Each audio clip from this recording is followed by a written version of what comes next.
Alrighty. Bismillahirrahmanirrahim. Assalamu alaikum everyone. My name is Yasir Yamin and I welcome you all in this session. मेरे प्यारे बच्चों, आज के session के अंदर भी हम एग्जाम ओरिएंटेड होते चले जा रहे हैं। हम एग्जाम की प्रैक्टिस करने जा रहे हैं। आपके सामने मैंने एक सवाल ओपन करके रखा हुआ है। ये सवाल है from December 2025 pre mock examination which was published by ACCA. अच्छा, जनरली हमने पास्ट के अंदर ये देखा है कि जब भी एसीसीए, हम खास तौर पे एसबीआर की बात कर रहा हूं, कि जब भी एसीसीए कोई प्री मॉक एग्जाम लेकर आता है तो अक्सर उसका डिफिकल्टी लेवल बहुत ज्यादा तो नहीं होता। यानी वो, मैं ये कहता हूं कि वो एग्जाम को 100% तो मैच नहीं कर रहा होता, 70-80% मैच कर रहा होता है। लेकिन अक्सर ये देखा गया है कि जब भी मॉक एग्जाम्स आते हैं तो मॉक एग्जाम के अंदर एग्जामिनर अक्सर कोशिश करता है कि स्टूडेंट्स का पॉइंट ऑफ व्यू या स्टूडेंट्स की अटेंशन कुछ ऐसे एरियाज के ऊपर लेकर आए जो कि वाकई में एग्जामिनर समझता है बड़े इंपॉर्टेंट है। बहुत बार ऐसा होता है कि एग्जामिनर किसी अटेम्प्ट के अंदर कोई ऐसी चीज इंपॉर्टेंट नहीं समझ रहा होता या आउटलाइन नहीं करना चाह रहा होता, तो पुराने मॉक एग्जाम्स रिपीट हो जाते हैं और फिर उसके अंदर हमारे लिए भी कोई आउटपुट या इनपुट देने की कोई गुंजाइश नहीं रहती एज टीचर्स। लेकिन ये जो आपके सामने मैं एक दिसंबर 2025 प्री मॉक एग्जाम खोल के बैठा हुआ हूँ, ये इसका क्वेश्चन नंबर 2 खोल के बैठा हुआ हूँ, जिसके अंदर आपको पता है कि आपके पास एथिक्स का एरिया आता है। तो एथिक्स का एरिया एक आपके पास मौजूद होगा और ये पूरा सवाल मौजूद होगा। हम ट्राई करेंगे कि इस पूरे सवाल को ओपन करने की कोशिश करें। हमारा टारगेट, अभी देखो, अभी हम एग्जाम सिचुएशन के अंदर मैं नहीं बैठा हुआ, तो मेरा टारगेट ये है कि मैं आपको एग्जाम करना सिखाऊं रादर देन एग्जाम करके दिखाऊं। क्योंकि at the end of the day आप ये बात नोट कर लीजिए कि मेरा पेपर नहीं है, पेपर आप ही लोगों का है। तो आपको वो प्रोसेस असल में समझना है कि आप कैसे सवाल को समझेंगे, कैसे सवाल में से पॉइंट निकालेंगे, कैसे अपनी एग्जिस्टिंग इंफॉर्मेशन को, एग्जिस्टिंग नॉलेज को यहाँ से कंटेम्पलेट करेंगे, यहाँ से लिंक करेंगे। ये स्ट्रैटेजी समझना बहुत जरूरी है। और मेरी बात आप ये ठान के रख लीजिए, ये लिख के रख लीजिए कि जो फाइनल्स के पेपर है ना, फाइनल्स के पेपर है, ये हमेशा स्ट्रैटेजी से पास किए जाते हैं, ये सिर्फ नॉलेज से पास नहीं किए जाते। तो आपकी अटेंशन टू डिटेल, आपकी स्ट्रैटेजी, आपका पेपर फोकस, आपकी पेपर स्ट्रैटेजी बहुत ज्यादा काम आती है इन पेपर्स के अंदर। And this is not only for SBR but all other papers as well, right. तो मैं अपनी बात को शुरू करना चाहूंगा। यहाँ पे आपके सामने क्वेश्चन नंबर 2 गिवन है which is obviously going to be of 20 marks. Requirement आपके सामने गिवन है। एग्जामिनर कहता है मैं अपने प्रोसेस से चलूंगा, मैं आपकी जगह एग्जाम के अंदर होता तो ऐसे ही चलता। मैं सबसे पहले चलूंगा, इसका ब्रीफ इन्फो पढ़ूंगा। एग्जामिनर कह रहे हैं eleven company is the parent company of a group of companies that generate electricity. तो पहली बात, ये ऐसे डोमेन के अंदर है जिनका काम क्या है, इलेक्ट्रिसिटी को जनरेट करना, डिस्ट्रीब्यूट करना, ट्रांसमिट करना, लेट्स से आपके घरों तक या इंडस्ट्री तक पहुंचाना। एग्जामिनर कहता है it prepares it's financial statements using IFRS accounting standards, यानी आईएफआरएस कंप्लायंट एंटिटी है।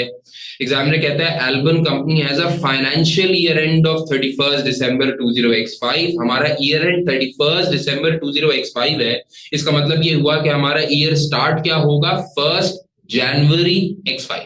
क्लियर? ईयर एंड और ईयर स्टार्ट हमेशा ध्यान में रखना होता है। एग्जामिनर कहता है the following exhibit available on left hand side of the screen फलाना ढिमकाना is follows. Purchase of Fleetwill company का वाकिया है जो कि एग्जिबिट के अंदर मेंशन किया हुआ होगा। And this exhibit will provide information about the recent acquisition of a subsidiary. You have recently acquired a subsidiary. You have recently acquired a subsidiary, जिसके बारे में इस exhibit के अंदर mention किया गया है, जिसके बारे में exhibit के अंदर जिक्र किया गया है। अब इसके बाद अगर हम देखें तो आपके सामने 2 एरियाज गिवन है ड्रॉप डाउन के लिए या ओपन करने के लिए। एक एग्जिबिट इटसेल्फ है और एक रिक्वायरमेंट है। मैं हमेशा स्टूडेंट्स को बोलता हूं कि सबसे पहले ना रिक्वायरमेंट ओपन कर लो। रिक्वायरमेंट ओपन करके असेस कर लो कि भाई एग्जामिनर ने 20 मार्क्स बनाए कैसे हैं। तो अगर मैं आपकी जगह होता तो मैं क्लियरली ये असेस कर लेता कि देखो टोटल 20 मार्क्स की रिक्वायरमेंट है, जिसमें से 2 प्रोफेशनल स्किल्स के मार्क्स हैं, यानी क्लैरिटी ऑफ योर आंसर, सारे रेलेवेंट पॉइंट्स को डिस्कस करना। इसके एसबीआर के अंदर आपको 2 मुफ्त के मार्क्स मिलेंगे। तो अगर आपने क्लैरिटी और structure of your answer maintain कर लिया इस सवाल के अंदर तो 2 तो मुफ्त के मार्क्स हो गए। फिर देखो 7, 3 और 8 की डिस्ट्रीब्यूशन है। अगर इसमें से एंड के 8 मार्क्स में नोट करूं तो 8 मार्क्स के अंदर बोला हुआ है यूजिंग एग्जिबिट 1, एक ही एग्जिबिट है इस सवाल में, discuss the ethical issues and outline the actions which Saint company should take to resolve these. 8 marks की क्लियर रिक्वायरमेंट है from our code of ethics. Simple requirement है। आपको याद है ना एथिक्स के 5 प्रिंसिपल थे, वो क्या क्या थे जो कि आईफैक्ट से हमने कॉपी किए हैं? क्या क्या थे? इंटेग्रिटी है, ऑब्जेक्टिविटी है, professional competence and due care है, कॉन्फिडेंशियलिटी है, प्रोफेशनल बिहेवियर है। अगर हम सबसे पहले चले तो क्या था आपके पास? Integrity, a person should be straightforward and honest in all his business and professional relationships. फिर हमने ऑब्जेक्टिविटी के बारे में डिस्कस किया था। ऑब्जेक्टिविटी क्या थी? कि a person should not allow self interest, undue influence of others और biasness to override his business और प्रोफेशनल जजमेंट्स। फिर हमने professional competence and due care पे बात की थी। एक अकाउंटेंट की जिम्मेदारी है कि that he should maintain his knowledge up to a level that is required to ensure competent services to the client और इट्स एंटिटी। कॉन्फिडेंशियलिटी, आपको जो भी as a result of business या प्रोफेशनल रिलेशनशिप्स आपको जो भी इंफॉर्मेशन मिलेगी आप उसकी कॉन्फिडेंशियलिटी इंश्योर करेंगे। प्रोफेशनल बिहेवियर के अंदर कहा गया था आप ऐसा कोई काम नहीं करेंगे विच अल्टीमेटली डिस्क्रेडिट्स द प्रोफेशन। तो ये 5 पिलर्स थे एथिक्स के। अब आपको ये असेस करना पड़ेगा कि इन 5 प्रिंसिपल्स में से कौन सा प्रिंसिपल यहाँ पे ब्रीच होता हुआ नजर आ रहा है, यहाँ पे कौन सा प्रिंसिपल ऐसा है जिसको हम हाईलाइट करके अपने आंसर को बेहतर बना सकते हैं।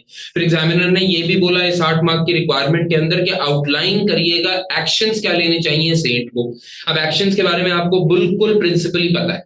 पहले तो आप परसुएट करते हैं सामने वाले को कि देखो सही वाला काम कर लो। अगर परसुएशन से बात नहीं निमटती तो आप कोशिश करते हैं कि आप एक लेवल अप चले जाएं, यानी those who are charge with governance उनके पास चले जाएं। जो फॉर एग्जांपल आपके डायरेक्टर्स हैं, जो बोर्ड है, आप उनके पास चले जाएं।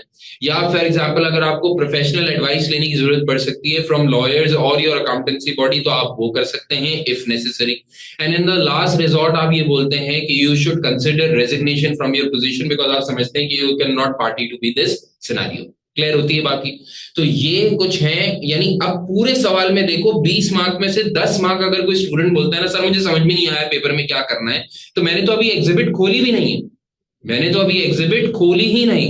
बगैर एग्जिबिट खोले मैं आपको बता सकता हूं कि 10 मार्क का आपको क्या करना है। यानी ये 10 मार्क तो क्लियर हो गए आपके, अब तो बाकी सिर्फ 90 लेने हैं हमने। कैसा? तो ऐसे सवाल को आपने स्टडी करना है। जब ये स्टडी कर लें तो इतनी लंबी ना करें, फिर आप चले जाएं शुरू के पहली रिक्वायरमेंट के ऊपर। पहली रिक्वायरमेंट के अंदर एग्जामिनर बोल रहा है यूजिंग एग्जिबिट 1। अभी हम रिक्वायरमेंट नंबर बी नहीं देख रहे, उसका देखा जाएगा।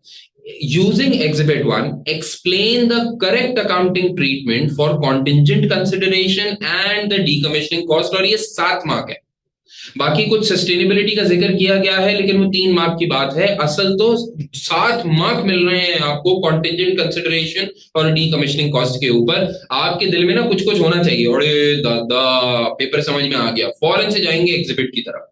हमने इसको क्लोज किया और हम ये भी कर सकते हैं कि इस रिक्वायरमेंट को कॉपी कर लें, वर्ड प्रोसेसर के अंदर जाएं, पेस्ट कर लें ताकि वापस रिक्वायरमेंट ना खोलनी पड़े। और अब आ जाते हैं हम एग्जिबिट के ऊपर। क्लियर होती है बात? मुझे बताएं सबके लिए क्लियर है? सब ओके ओके करते रहा करें ताकि मुझे तसल्ला रहे कि आपको बात सुनाई दे रही है और आपको बात समझ में भी आ रही है। Is this clear to everyone?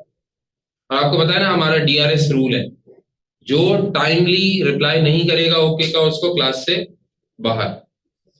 Very good, excellent मेरे दोस्तों। आ जाते हैं, जरा बात शुरू करते हैं। भाईजान एग्जामिनर कह रहा है Saint is an ACCA member, Saint is an ACCA member and has recently joined Elbon. भाई तो एल्बन क्या हो गई? हमारी कंपनी हो गई। और लेट्स से जिस बंदे ने या बंदी ने ज्वाइन किया है इस कंपनी को वो क्या हो गई? सेंट हो गई। तो Sent is an ACC member who has recently joined Elban. Her यानी खातून है वो, her direct line manager is the finance director who is Linnea who is also an ACCA member. Linnea भी एसीसीए की member है। अच्छा, अगर Saint भी एसीसीए का मेंबर है और लीनिया भी एसीसीए की मेंबर है जो उनकी फाइनेंस डायरेक्टर है, तो इसका मतलब दोनों के ऊपर हमारा कोड ऑफ एथिक्स अप्लाई होता है, दोनों के ऊपर एथिक्स के प्रिंसिपल्स अप्लाई होते हैं, दोनों को integrity, objectivity, professional competence and due care, confidentiality और प्रोफेशनल बिहेवियर का ख्याल रखना पड़ेगा। तो जब आंसर करने जाएंगे एथिक्स वाले पार्ट का तो दोनों का जिक्र करेंगे। क्लियर? आ जाए। एग्जामिनर कहता है लीनिया, लीनिया कौन है? लीनिया कौन है भाई आपकी? लीनिया है आपकी एफडी, सही है ना? एसीसी मेंबर जो आपकी बॉस है, एफडी। एग्जामिनर कहते हैं Linnea has personally drafted Elbon company's consolidated financial statements for the year ended 31 December 2025। उसने खुद बनाई है। एग्जामिनर कहता है Saint's first major task is to review these statements before the external auditors arrive. आपके external auditors आने वाले हैं और उससे पहले आपको, जो कि सेंट हैं, उनको जिम्मेदारी दी गई है कि आपके बॉस ने जो फाइनेंशियल स्टेटमेंट्स बनाए हैं इसके अंदर इसको जरा रिव्यू कर लो और अगर कोई गलती है तो बताओ। अच्छा, नॉर्मल हालात के अंदर आपको पता है ना कि आप जब भी कोई ऐसी पोजीशन ज्वाइन करते हैं और आपका बॉस फाइनेंस डायरेक्टर है, आपसे सीनियर है, आपकी जो है वो आपकी ईसीसी मेंबर भी है और आप उसी को डायरेक्टली रिपोर्ट करते हैं और आपको उसी का काम रिव्यू करने के लिए दे दिया जाए, तो जनरली ऊपर वाले का काम कैसा होता है? आपके सीनियर का, आपके डायरेक्ट लाइन मैनेजर का काम हमेशा कैसा होता है? सर बहुत अच्छा होता है सर। सर क्या बात की है आपने, हैं? क्या बात की है आपने? कोई अपने बॉस का काम बुरा थोड़ी बोलता है, सब ये बोलते हैं कि सर क्या बात है भाई, क्या बात है, इससे अच्छा काम तो कोई जिंदगी में कर ही नहीं सकता। ऐसा ही हो रहा होता है ना। यानी यहाँ पे क्या आ जाता है, यहाँ पे एक्स चीज आ जाती है एथिक्स से रिलेटेड। तो आप लोगों ने आजकल एक रील देखी, एक रील चल रही है ना आजकल, जिसके अंदर आपका बॉस अप्रेजल के टाइम पे कोई मजाक करता है तो लोग यूं यूं करके हंस रहे होते हैं। हाँ, तो वो वाली चीज आ रही है, अपनी आ रही है। यानी अनड्यू इन्फ्लुएंस ऑफ अदर्स का रिस्क है, आपकी ऑब्जेक्टिविटी कॉम्प्रोमाइज होने का रिस्क होता है यहाँ पे, कि बॉस की बेकार बात पे भी आपको हंसना पड़ सकता है। Yes Faizan, you should be highlighting this point, आपके दिमाग चलना चाहिए उस वक्त। एग्जामिनर कहता है भाई, Sent has paid particular attention to the sustainability report and to the consolidation of Fleetwill company, a subsidiary acquired in November 20x5। आपकी लीनिया, जो आपकी बॉस है, उसने आपको अपनी कंसोलिडेटेड फाइनेंशियल स्टेटमेंट्स दी, बोला कि ऑडिटर के आने से पहले इसको रिव्यू कर लो। सेंट ने जब रिव्यू करना शुरू किया तो उसने पर्टिकुलर अटेंशन दी है सस्टेनेबिलिटी की रिपोर्ट को, हाँ, which is required in accordance with IASB, IFRS S1 and S2। Sustainability report को उसने पर्टिकुलर फोकस किया। और अभी एक रिसेंटली एक्वायर सब्सिडरी है जो कि ईयर एंड से 1 महीने पहले या गालिबन 2 महीने पहले एक्वायर की गई है, जिसका नाम है फ्लीटविल कंपनी। इसके ऊपर बड़ा फोकस किया गया है क्योंकि यहां पे कंसोलिडेशन लागू हो रही है। एग्जामिनर कहता है फ्लीटविल कंपनी ऑपरेट्स अ कोल फर्नेस। फ्लीटविल कंपनी कोल फर्नेस ऑपरेट करती है। भाई आपका काम है इलेक्ट्रिसिटी देना। याद है वो इंट्रोडक्शन के अंदर कहीं ना कहीं लिखा हुआ था, फ्लीटविल कंपनी या ग्रुप ऑफ कंपनीज हैं जो इलेक्ट्रिसिटी बनाते हैं। आपने फ्लीटविल कंपनी को अभी एक्वायर किया है जो कि इलेक्ट्रिसिटी कैसे बनाती है? कोल फर्नेस के थ्रू बनाती है, यानी नॉन रिन्यूएबल्स के थ्रू बनाती है। एग्जामिनर कहता है the business model of the group prior to the acquisition of Fleetwill company was the operation of wind and solar farms to generate clean electricity। ओए होए होए होए, फ्लीटविल कंपनी जो कि आपने 2 महीने पहले एक्वायर की, उसको एक्वायर करने से पहले कंपनी का बिजनेस मॉडल ये था कि कंपनी अपने रिन्यूएबल्स के थ्रू इलेक्ट्रिसिटी जनरेट करती थी। पहले कंपनी इससे जो है सोलर और विंड फार्म्स के थ्रू इलेक्ट्रिसिटी जनरेट करती थी और लेट्स से ग्रिड स्टेशन के अंदर अपनी इलेक्ट्रिसिटी जनरेटेड बेचा करती थी। फिर आ गया डोनाल्ड ट्रंप। डोनाल्ड ट्रंप ने बोला drill baby drill, drill baby drill, और आपको दिमाग में आया कि भाई ड्रिल बेबी ड्रिल का मतलब ये है कि जो मर्जी आए करो, बस आप इलेक्ट्रिसिटी जनरेट करके दो। आपने क्या किया, एक ऐसी कंपनी को एक्वायर कर लिया जो कि फॉसिल फ्यूल बेस्ड यानी कोल बेस्ड अपनी इलेक्ट्रिसिटी को जनरेट कर रही थी। कहने से आपका बिजनेस मॉडल सिग्निफिकेंटली ऑल्टर हो गया, आपका हालात और वाकयात बदल गए। क्योंकि इस रिपोर्ट के अंदर, इस सवाल के अंदर सस्टेनेबिलिटी का जिक्र है, तो आपका फौरन दिमाग जाना चाहिए था कि सर हालात और वाकयात बदल गए, एहसास बदल गए, सब कुछ बदल गया। मुझे बताइए सब लोग यहां तक हैं मेरे साथ, क्लियर है? There is a drastic change from last year to this year. अब रिन्यूएबल्स में नहीं रहे, अब कोल वाला ड्रिल में भी ड्रिल भी हो चुका है। ठीक है जी। एग्जामिनर कह रहे हैं जरा सुनो, Saint has reviewed the draft Albon company's financial statements and the accompanying sustainability report. Whilst the content appears appropriate, Saint has made the following observations. Saint वो है ना जिसने नया नया ज्वाइन किया था, उसने कुछ observations निकाली हैं अपनी बॉस की रिपोर्ट में। सबसे पहली ऑब्जर्वेशन क्या है? कॉन्टिंजेंट कंसिडरेशन से रिलेटेड। एग्जामिनर कहता है the purchase agreement for Fleetwill company included an earn out clause. Earn out clause क्या होता है? Can anybody tell me earn out clause क्या होता है? कहां पढ़ा था हमने अर्न आउट क्लॉज के बारे में? कहां पढ़ा था हमने अर्न आउट क्लॉज के बारे में? याद आ रहा है? हाँ या ना में जवाब दें। अर्न आउट क्लॉज के बारे में हमने कहां पढ़ा था? Does anybody remember earn out clause के बारे में हमने कहा पढ़ा था? नहीं याद आ रहा? बिल्कुल याद नहीं आ रहा। मुझे पता है आपको याद क्यों नहीं आ रहा, क्योंकि हमने पढ़ाई नहीं थी। फर्क ही नहीं पड़ता भाई, ऐसी टर्मिनोलॉजीज पेपर में आए तो कोई डरने की बात नहीं है भाई, समझा रहा है। The purchase agreement for Fleetwill company included an earn out clause requiring Elban company to pay additional consideration if Fleetwill company achieve specified profit. भाई अर्न आउट क्लॉज का मतलब उन्होंने खुद बता दिया, कह रहे हैं अर्न आउट क्लॉज का मतलब ये है, अर्न आउट क्लॉज का मतलब ये है कि अगर डिजायर्ड प्रॉफिट्स अचीव कर लिए फ्लीटविल कंपनी ने, तो एल्बन कंपनी को to the previous share holders of Fleetwill company additional amount of consideration देनी पड़ेगी। यानी ये लोग बात किसकी कर रहे हैं? कॉन्टिंजेंट कंसिडरेशन की बात कर रहे हैं। कोई भी ऐसी consideration which is dependent upon a certain event happening which is beyond your control, ऐसी टाइप की कंसिडरेशन को क्या कहा जाता है? कॉन्टिंजेंट कंसिडरेशन कहा जाता है। Contingent to some future events, right? अच्छा, कॉन्टिंजेंट कंसिडरेशन के बारे में आईएफआरएस 3 ने क्या बोला था? आईएफआरएस 3 याद है ना? IFRS 3 business combination. तो आईएफआरएस 3 बिजनेस कॉम्बिनेशन ने बोला था कि जब भी एक कंपनी दूसरी कंपनी के साथ जाके कंबाइन हो रही हो या एक्वायर की जा रही हो, तो उसके अंदर एक्विजिशन मेथड अकाउंटिंग अप्लाई की जाती है। एक्विजिशन मेथड अकाउंटिंग का मतलब ये है कि एक्विजिशन डेट के ऊपर आप सामने वाली कंपनी के सारे मामलात को फेयर वैल्यू पे रिकॉग्नाइज करेंगे, एंड हेंस कॉन्टिंजेंट कंसिडरेशन को भी किस चीज पे रिकॉग्नाइज किया जाता है? फेयर वैल्यू पे रिकॉग्नाइज किया जाता है। अगर एक्विजिशन डेट के ऊपर आपने कॉन्टिंजेंट कंसिडरेशन को फेयर वैल्यू पे रिकॉग्नाइज किया, तो आप अकाउंटिंग एंट्री बनाएंगे, इन्वेस्टमेंट डेबिट कर देंगे और कॉन्टिंजेंट कंसिडरेशन यानी पे आउट की लायबिलिटी क्रेडिट कर देंगे, और आप ये काम करेंगे फेयर वैल्यू के ऊपर। फिर आपको हर रिपोर्टिंग डेट के ऊपर मार्क टू मार्केट भी करना पड़ेगा, और मार्क टू मार्केट करने का जो भी इंपैक्ट आएगा, मार्क टू मार्केट करने का जो भी इंपैक्ट आएगा, वो हमारे और एनसीआई के दरमियान दोनों के अंदर डिस्ट्रीब्यूट हो जाया करेगा। यानी fair value changes will be distributed between both parties. ऐसा ही है, fair value changes will be distributed between both parties. ऐसा ही है या नहीं है? अगर इनिशियल रिकग्निशन के बाद ईयर एंड तक पहुंचने के अंदर फेयर वैल्यू चेंजेस आई, तो fair value changes will be distributed between both parties. बोलो हाँ या ना, सारे मिलके बोलो भाई, हाँ कि ना? वेरी गुड बेटा, सब यस यस यस यस बोलते चले जा रहे हैं, सब गलत बोल रहे हैं बेटा, सब गलत बोल रहे हैं माशाल्लाह। इतने कॉन्फिडेंस से बोलना चाहिए कि सामने वाला हाँ के अलावा कुछ बोले ही ना। गलत बेटा, बेटा याद नहीं है? हमारी एक्विजिशन, हमारी कंसिडरेशन, हमारे कॉन्सिक्वेंसेज हैं। तो हमने सामने वाली कंपनी को एक्वायर किया है, हमने फेयर वैल्यू के ऊपर रिकॉग्नाइज किया था, हमारे कंसिडरेशन की फेयर वैल्यू चेंजेस आ रही हैं, तो इसको रिकॉग्नाइज भी हम ही करेंगे।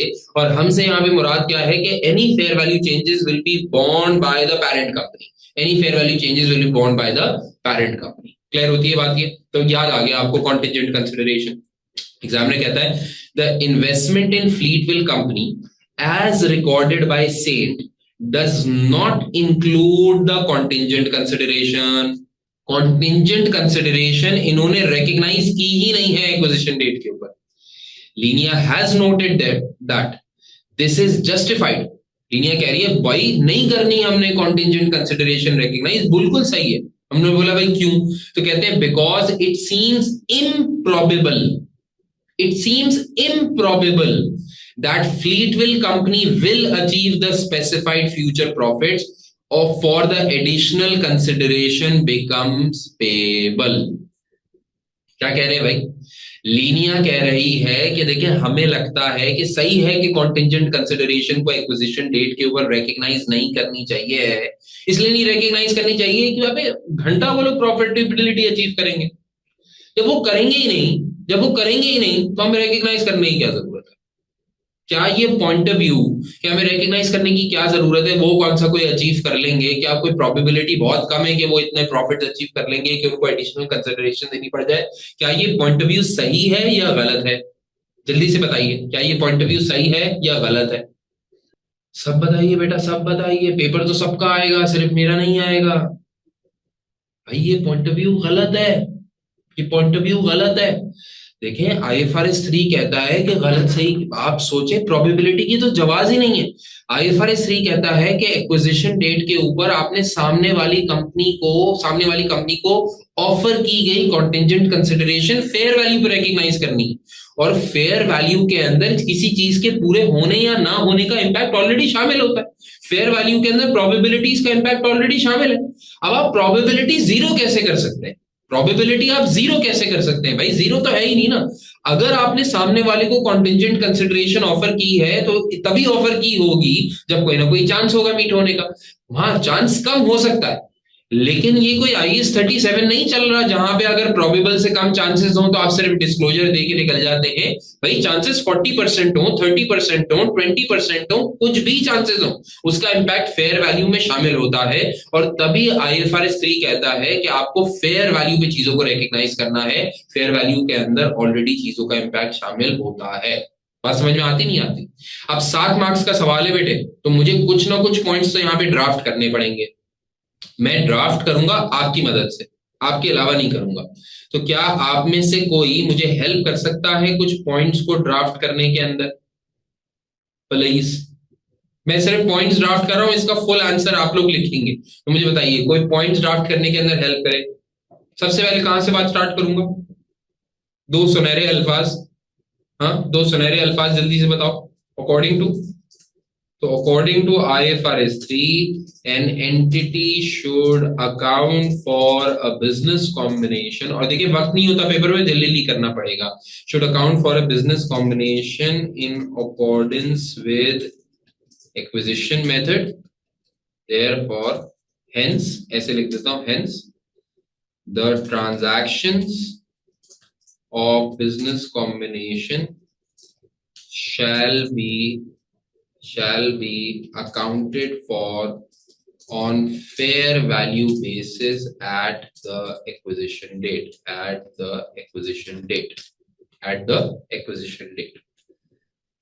therefore the point of view of not recognizing contingent consideration because of improbability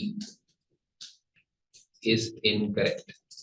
Since, अगला पॉइंट बना देता हूं, since IFRS 3 recognizes contingent consideration on fair value basis, therefore the impact of any probability is already accumulated in the fair value of consideration, right? और आगे आगे कुछ बताएं जरा।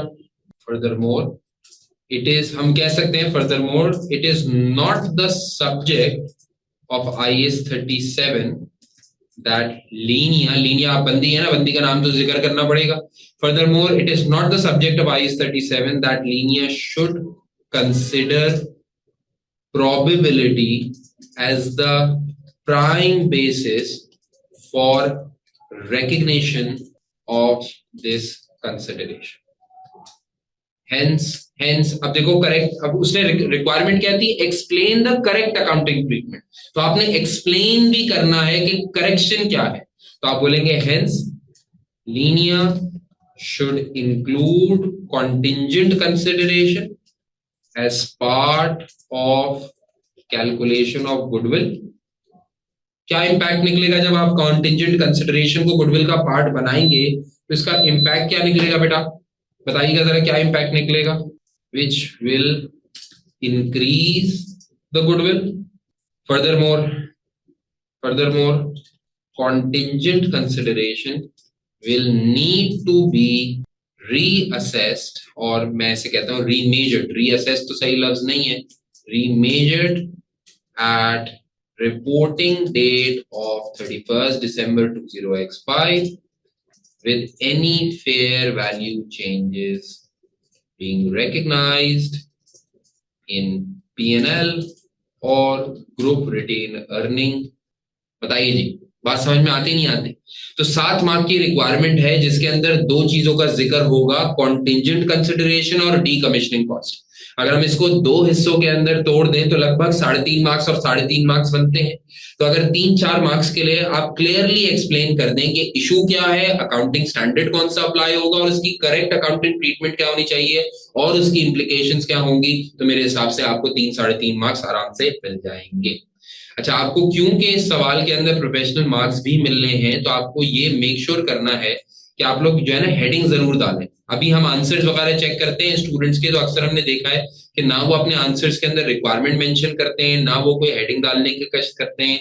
तो हेडिंग डालना ही काफी नहीं है, खाली हेडिंग से कोई मार्क्स नहीं मिलेंगे, लेकिन जहां क्लैरिटी के मार्क्स मिल रहे हैं, जहां आपको रेफरेंसिंग के मार्क्स मिल रहे हैं, वहां पे आपको अपने आंसर को सही स्ट्रक्चर करना बहुत जरूरी है। तो डी कमिश्निंग कॉस्ट हमारा नेक्स्ट एरिया होगा। ओके हो गया जी? ठीक है। Is everybody clear about this? मुझे कंफर्म कर दें सबके लिए क्लियर है? सब मुझे ओके लिख दें अगर बात समझ में आती है तो। डन है? आगे बात बढ़ाते हैं। वेरी गुड बेटा, वेरी गुड। एग्जामिनर कहता है जी डी कमिश्निंग कॉस्ट जरा देखिए, डी कमिश्निंग कॉस्ट जरा देखिए। एग्जामिनर कहता है in its individual financial statements, अकेले दुकेले फाइनेंशियल स्टेटमेंट्स की बात हो रही है। In its individual financial statements, Fleetwheel Company made no provision for the cost of decommissioning its coal furnaces. अगर हम फ्लीटविल कंपनी की इंडिविजुअल फाइनेंशियल स्टेटमेंट्स को जाके देखें तो उसके अंदर कोई भी प्रोविजन फॉर डिसमेंटलिंग कॉस्ट या प्रोविजन फॉर डीकमिश्निंग कॉस्ट हमें नजर नहीं आता। एग्जामिनर कहता है Linnaea has noted that this was correct. Linnaea कह रही सही, कोई जरूरत ही नहीं है डीकमिश्निंग कॉस्ट का प्रोविजन बनाने की, because there is no legal obligation and no present obligation as the coal furnaces are expected to operate for around 10 years। ओए होए होए। देखिए भाई, कहानी ये है कि आपने फ्लीटविल कंपनी को ईयर एंड से 1 महीने पहले एक्वायर किया। फ्लीटविल कंपनी की इंडिविजुअल एफएस आपने उठाई तो उसके अंदर नजर आया कि उन्होंने कोई भी प्रोविजन फॉर डीकमिश्निंग या डिसमेंटलिंग कॉस्ट नहीं बनाया हुआ। अच्छा, फ्लीटविल कंपनी आपकी सब्सिडरी है, उसने क्यों नहीं बनाया हुआ इससे हमारा लेना देना कोई नहीं है, but the group reports according to IFRS. तो ग्रुप को चाहिए था कि सारे के सारे आईएफआरएस को कंसिडर करें। हम ये ऑलरेडी बात देख चुके हैं कि आईएफआरएस को हमेशा इन इट्स इंटायरिटी अप्लाई करना होता है, आप पिक एंड चूज नहीं कर सकते। हमने लीनिया की तरफ रुख किया, वो is supposed to be the finance director. Linnea कह रही है नहीं नहीं सही बात है यार, क्या हो गया आप लोगों को भाई, कोई प्रोविजन नहीं बनाया जाता। प्रोविजन तो तब बनाया जाता है जब आपकी कोई जिम्मेदारी आ जाओ। ये तो प्लांट अभी चल रहा है, इस प्लांट के लिए हमें कोई ऑब्लिगेशन नहीं है, ये तो अगले 10 साल तक प्लांट चलता रहेगा। तो अगर 10 साल के बाद कुछ हुआ भी, अगर 10 साल के बाद कुछ हुआ भी तो वो हमारी कोई प्रेजेंट ऑब्लिगेशन थोड़ी है। आगे कहते हैं however Fleetwill company has decommissioned similar. अच्छा आगे इसने सॉरी एक और बात ये नोट कर लेना, इन्होंने ये भी लिखा हुआ था कि कोई लीगल ऑब्लिगेशन नहीं है, कोई लीगल ऑब्लिगेशन नहीं है, एंड देयरफॉर क्योंकि कोई लीगल ऑब्लिगेशन नहीं है तो लीनिया कह रही है कुछ नहीं होता, कुछ नहीं होता, कुछ नहीं होता। एग्जामिनर कह रहे हैं however Fleetwill company has decommissioned similar furnaces in the past, incurring cost to do so in an environmentally responsible way. आज से पहले अगर फ्लीटविल कंपनी के हालात और वाकयात देखे जाएं तो उन्होंने लाजिम, उनकी पास प्रैक्टिसेस हमको ये बता रही हैं कि लाजिम तौर के ऊपर वो डीकमिशनिंग करते हैं so that they operate in a responsible way. मुझे सच बताना, सच, लीनिया कंपनी की अंडरस्टैंडिंग करेक्ट है? लीनिया कंपनी की अंडरस्टैंडिंग करेक्ट है क्या? कॉन्सेप्चुअल फ्रेमवर्क के अंदर या IAS 37 के अंदर किसी लाइबिलिटी को रिकॉग्नाइज तब किया जाता है जब वो पेएबल भी आज हो? क्या ये लॉजिक है IAS 37 के अंदर? IAS 37 के अंदर लाइबिलिटी या कॉन्सेप्चुअल फ्रेमवर्क के अंदर लाइबिलिटी को रिकॉग्नाइज करने का अमल ये है कि any obligation that arises as a result of past events, और जो कि फ्यूचर के अंदर आपके लिए एक ऑब्लिगेशन क्रिएट कर रही हो। यहां पे पास्ट इवेंट मौजूद है, आप प्लांट को ऑपरेट कर रहे हैं, तो प्लांट को अगर आप ऑपरेट कर रहे हैं तो पास्ट इवेंट ऑलरेडी मौजूद था। फर्दर अगर आप आईएस 37 की रिक्वायरमेंट्स की बात करें तो आईएस 37 कहता है प्रोविजन तब रिकॉग्नाइज कर लेना चाहिए जब तीन चीजें हो, जिसके अंदर क्या क्या होता है, present obligation, probable outflow, reliable estimate. क्या यहाँ पे प्रेजेंट ऑब्लिगेशन है? सर लीनिया कह रही है कोई लीगल ऑब्लिगेशन नहीं है सर कोई लीगल ऑब्लिगेशन नहीं है, तो पहला पॉइंट मीट नहीं हुआ। अगर पहला पॉइंट मीट नहीं हुआ तो सर गेम खल्लास। No no no no no, present obligation तो है लीनिया साहिबा, प्रेजेंट ऑब्लिगेशन तो है, लेकिन आईएस 37 ये भी कहता है प्रेजेंट ऑब्लिगेशन आ सकती है as a result of a legal implication या as a result of a constructive implication. Constructive obligation भी तो होती है। कंस्ट्रक्टिव ऑब्लिगेशन वो कोई भी आपके ऊपर पैदा होने वाली ऐसी जिम्मेदारी है जो कि आपकी पास प्रैक्टिसेस या पब्लिश पॉलिसीज की वजह से सामने वाले के पास वैलिड एक्सपेक्टेशन क्रिएट कर रही हो। हम एंटिटीज के अंदर लाइबिलिटी तब रिकॉर्ड करवाते हैं, तब नहीं जब एंटिटी उस चीज को सेटल करना चाहती हो। नो नो नो, हम एंटिटी स्पेसिफिक नहीं होते लाइबिलिटीज को डिटरमिन करते हुए, इवन इफ के अगर सामने वाली की वैलिड एक्सपेक्टेशन है कि भाई फ्लीटविल कंपनी अपनी पास प्रैक्टिसेस की बेसिस के ऊपर ये काम करेगी ही करेगी, तो हम ये अज्यूम कर लेंगे, प्रिज्यूम कर लेंगे, प्रूडेंटली सोच लेंगे कि इसका मतलब है फ्लीटविल कंपनी जिम्मेदार है, आपके ऊपर प्रेजेंट ऑब्लिगेशन एस्टैब्लिश होती है। बात समझ में आती नहीं आती? क्या प्रोबेबल चांसेस ऑफ आउटफ्लो हैं? हमें नजर आ रहा है, हमें नजर आ रहा है कि आज से पहले जितने भी पास्ट इवेंट्स गुजरे हैं उसके अंदर आउटफ्लो जरूर हुआ है। Now it is probable to assume कि अभी भी Fleetwill company will act as a responsible in a socially responsible manner because they want to operate in that particular environment, तो वो जरूर डीकमिश्निंग करेंगे ही करेंगे। क्या रिलायबल एस्टिमेट हमें पता लग सकता है? रिलायबल एस्टिमेट का पता लगाना पॉसिबल है बिकॉज आप पास्ट में कॉस्ट इनकर कर चुके हैं ऐसी एक्टिविटीज के अंदर, तो रिलायबल एस्टिमेट का पता लगाया जा सकता है। और अगर ना भी पता लगाया जाए तो कम से कम डिस्क्लोजर तो था ही था। हाँ, लेकिन वैसे तो पता लगाया जा सकता है क्योंकि पास्ट के अंदर आप कॉस्ट इनकर करके आप ऐसे काम कर चुके हैं। तो मुझे बताइए, लीनिया कंपनी ने जो नोट करके बताया कि आपके ऊपर कोई प्रेजेंट ऑब्लिगेशन नहीं है, इज शी करेक्ट और इनकरेक्ट? जल्दी से बताइए, करेक्ट और incorrect. She is definitely incorrect Baba, she is definitely incorrect यार, लाजिम तौर के ऊपर शी इज इनकरेक्ट। तो भैया मेरे, क्या ये काम इन्होंने सही बोला? भाई गलत बोला। अच्छा, अगर एथिक्स के पॉइंट ऑफ व्यू से बात करूं, क्योंकि देखो वहां के 8 मार्क्स भी तो लेने हैं ना, तो मुझे बताओ जरा एथिक्स के पॉइंट ऑफ व्यू से कोई गेम नजर आ रही है? लीनिया कंपनी के ऊपर आप एथिक्स के प्रिंसिपल्स में से कौन सा इल्जाम लगाएंगे? कौन सा इल्जाम लगाएंगे अगर आपको एथिक्स पे लगाना पड़े? क्या आप प्रोफेशनल बिहेवियर का इल्जाम लगाएंगे? क्या उसने गालम गलौज की है? क्या आप कॉन्फिडेंशियलिटी का जो है वो इल्जाम लगाएंगे? क्या उसने कोई ब्रीच की है कॉन्फिडेंशियलिटी? सर सब बोल रहे हैं सर लाजिम तौर के ऊपर इसकी कॉम्पिटेंस का मसला है। और देखो, आईएफआरएस कहता है, यानी कोड ऑफ एथिक्स आपका कहता है कि एक अकाउंटेंट ये नहीं बोल सकता कि हाय हाय मुझे तो पता ही नहीं था यार, मैंने असल में रिवाइज नहीं किया ना, मैं बहुत पुराना क्वालिफाई हुआ हूं। नहीं, कंटिन्यूअस प्रोफेशनल डेवलपमेंट आपकी जिम्मेदारी है। आप बच के नहीं निकल सकते ये कहते हुए कि हाय मैं तो रिवाइज करना भूल गया था। नहीं भाई नहीं, ये अकाउंटेंट की जिम्मेदारी है कि they should maintain their professional knowledge at a level which is required to ensure competent services to the client or the entity। तो आपके लिए ये काम करना जरूरी होगा, या प्रोफेशनल कॉम्पिटेंस का जिक्र होगा। 8 मार्क के लिए मवाद मिल गया। अब अगर मुझे इसके लिए कुछ पॉइंटर्स बनाने हो, आंसर तो आप लिखेंगे, कुछ पॉइंटर्स बनाने हो तो क्या डीकमिशनिंग कॉस्ट के अंदर पॉइंटर्स लिखेंगे? मैं ये लिख सकता हूं कि according to the conceptual framework, a liability is defined as a present obligation arising as a result of past events which the entity cannot reasonably avoid। Conceptual framework का जिक्र करके ना थोड़े मार्क्स भी ऑब्टेन कर रहे हैं। फिर आईएस 37 को लेकर आते हैं। Further more, IAS 37 requires recognition। अच्छा, अब ये ना एग्जाम के अंदर ना बहुत मैटर करता है। आप अपना आंसर लिखते हुए लिखिए recognition, या अपना आंसर नोटिंग करते हुए लिखिए create। क्रिएट अ प्रोविजन और रिकग्नाइजिंग अ प्रोविजन में फर्क है. So you should be using this language recognizing a provision. Furthermore, IS 37 requires recognition of a provision when there is present obligation, probable outflow, and a reliable estimate.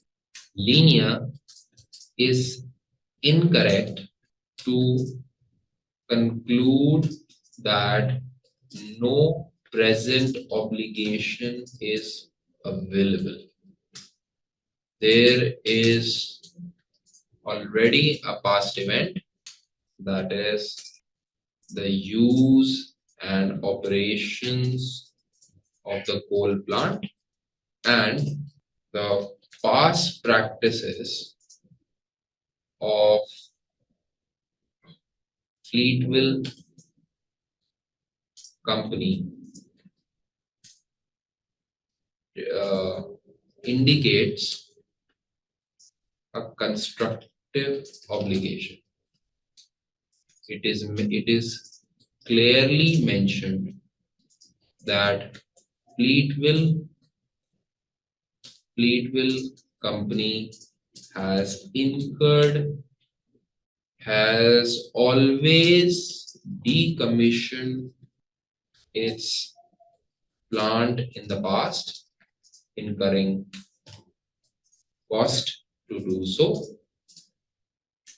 So it is probable to assume that it will still stay socially responsible about it, since cost has been incurred in the past.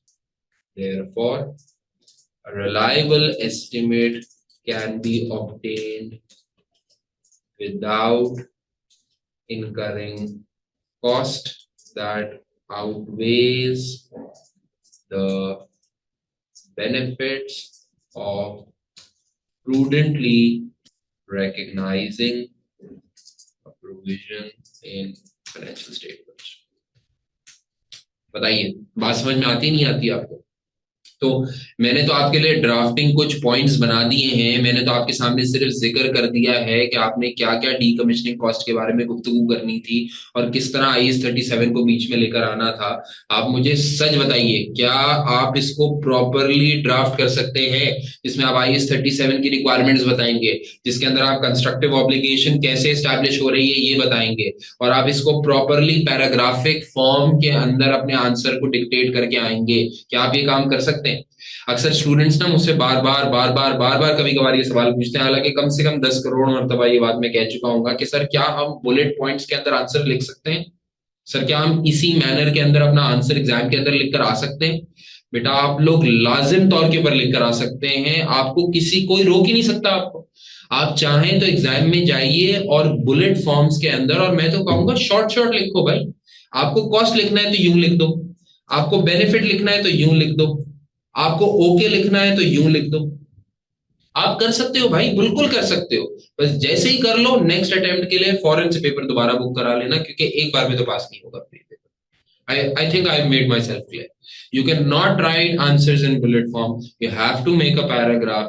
जब भी reports बनाई जाती हैं तो हमेशा paragraphic form के अंदर बनाई जाती हैं, बुलेट फॉर्म्स के अंदर रिपोर्ट्स नहीं बनाई जाती हैं. तो आप कोशिश करिए, हाँ कहीं कंडीशन मेंशन करनी हो तो बुलेट फॉर्म्स मेंशन कर दें. अब IFRS कहता है कि अगर 3 कंडीशन मीट हो जाए तो आप प्रोविजन रिकॉग्नाइज कर लीजिएगा. Now these can be bullets. Criterias हो, कंडीशंस हो, इनको बुलेट फॉर्म में लिखा जा सकता है. अदरवाइज जब एग्जामिनर आपको कह रहा है कि भैया जी फोकस करें कि यू नीड टू एक्सप्लेन, तो अपनी बात को एक्सप्लेन करें. और आपको पता है ये एक्सप्लेनेशन ना करने की आदत आपके अंदर बहुत खास है. आप यकीन करें आपके अंदर बहुत खास है. बच्चे मैसेज करते हैं ना मुझे, जिनका मैं कभी रिप्लाई नहीं करता. पहले लिखेंगे मैसेज के अंदर यूं, मैं आपको बल्कि करके दिखाता हूँ ना, अपना दिल हालो हवाल बयान करता हूँ आपको. सर ऐसे मैसेज, सर एंटर, क्या कर रहे हैं, एक प्रॉब्लम है, आर यू एंटर अवेलेबल.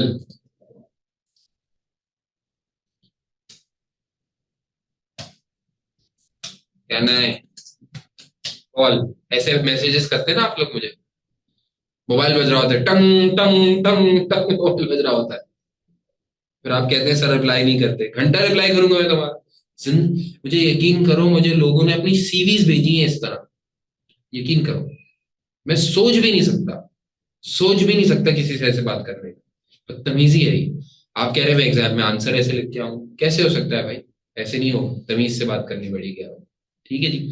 तो आंसर सब लोगों ने लिखना है, मुझे पहले बताइए ये आंसर ड्राफ्ट कर सकते हैं आप लोग, नहीं कर सकते? क्योंकि देखें एग्जाम आपका है, मेरा नहीं है, तो मेरे लिए तो बड़ा आसान है यहाँ पे ड्राफ्ट करना, आप लोग कर सकते हैं नहीं कर सकते ये असेस करने की बात है, और फिर हम आपको फीडबैक भी दे सकें उसके ऊपर। मुझे बताइए बात समझ में आ रही नहीं आ रही? सब लोग बताइए भाई, जल्दी से बताइए, जल्दी से। और आपको पता है जो रिप्लाई नहीं करता हम उसको क्लास से बाहर निकाल देते हैं। तो भैया दो एरिया से related, contingent consideration and decommissioning cost से रिलेटेड हमारे पास दो एरियाज थे जिनका हमने जिक्र कर लिया। क्विकली मैं सिर्फ रीड कर रहा हूं आपके सामने, सिर्फ रीड कर रहा हूं आपके सामने सस्टेनेबिलिटी रिपोर्ट, और फिर इसके ऊपर तफसील से बात करेंगे इंशाल्लाह आज के सेशन के अंदर।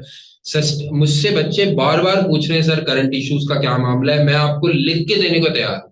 सस्टेनेबिलिटी पे जितना हमारे प्रोफेशन में अभी फड्डा है ना, जितना फड्डा है उसका आपको अंदाजा ही नहीं है। Everything is about sustainability, because this is one area जो कि बहुत सारे लोगों को समझ में नहीं आ रहा। तो sustainability is very important, sustainability की असेसमेंट रिपोर्ट्स कैसे ड्राफ्ट होंगी, ऑडिट कैसे होगा, ये बहुत इंपॉर्टेंट है। और IFRS 18, बस ये दो चीजें तो आप अपने आप से बांध के रख लें, इंशाल्लाह अल्लाह ने चाहा तो इन्हीं से भी कोई ना कोई चीज निकल के आएगी। हम इस पे आज के सेशन के अंदर डिटेल में बात करेंगे इंशाल्लाह। अच्छा, एग्जामिनर कह रहे हैं जरा सस्टेनेबिलिटी रिपोर्ट को एक बार क्विकली रिव्यू कर रहा हूं मैं। Eleven sustainability report for the year ended पिछले साल, पिछले साल complied fully with both IFRS 1 and IFRS 2। पिछले साल हमने सस्टेनेबिलिटी रिपोर्ट इशू की है जो कि fully complied with IFRS S1 and S2 है, वो जो भी होता था। एग्जामिनर कहता है the draft sustainability report for the current period, इस दफा की पीरियड भाई, is largely based on the prior year's content and does not reflect the acquisition of Fleetwell company।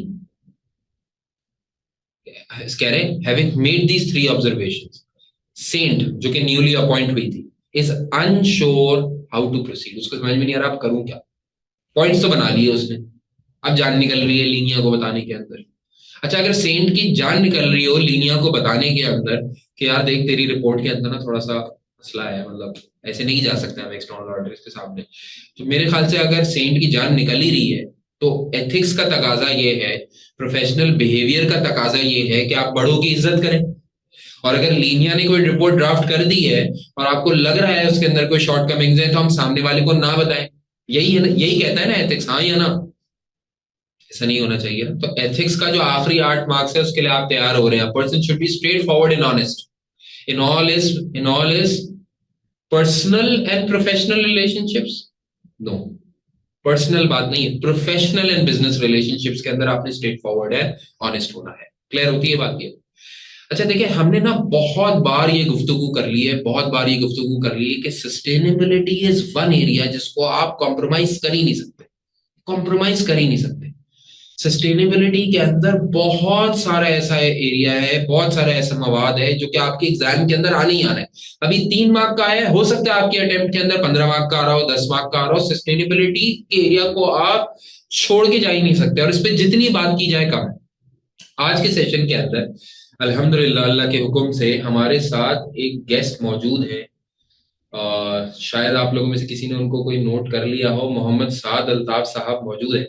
और मोहम्मद साद अल्ताफ साहब हु इज अ टीचर, वैसे तो वो SBL के गुरु हैं, SBL के एक्सपर्ट है, यानी जब से आप शायद इस रेस में भी नहीं आए थे, शायद आप छोटे थे स्कूल के अंदर, प्राइमरी स्कूल के अंदर होंगे उस वक्त आप, उस वक्त से ये SBL जो पहले P1 P3 के पेपर्स होते थे उस वक्त से ये लोग SBL के पेपर्स के अंदर ट्रेन करते हुए आ रहे हैं, SBL के गुरु माने जाते हैं। लेकिन साथ साथ इनकी सस्टेनेबिलिटी के एरिया के ऊपर एक स्पेशल एक्सपर्टीज है। ये CA के पेपर्स के अंदर भी सस्टेनेबिलिटी पढ़ाते रहे हैं और SBL के अंदर भी सस्टेनेबिलिटी है भाई, बिजनेस कंडक्ट ही सस्टेनेबिलिटी है। तो अभी इंशाल्लाह मैं ससाल ताफ को जो है वो अभी वेलकम करने वाला हूँ 2 मिनट के अंदर, और फिर आप लोगों ने इनके साथ जरा सस्टेनेबिलिटी गुजारना है। मैं खुद भी सुनूंगा, आप भी सुनिए, ताकि हम जरा सीख सकें कि भाई सस्टेनेबिलिटी के अंदर आंसर कैसे करना है, specially because he is SBL गुरु। तो फिर एसबीएल के अंदर वो ड्राफ्टिंग टेक्निक्स और वो अप्रोच करना और एक केस स्टडी का एनवायरनमेंट बनाना, वो भी बड़ा इंपॉर्टेंट हो जाएगा।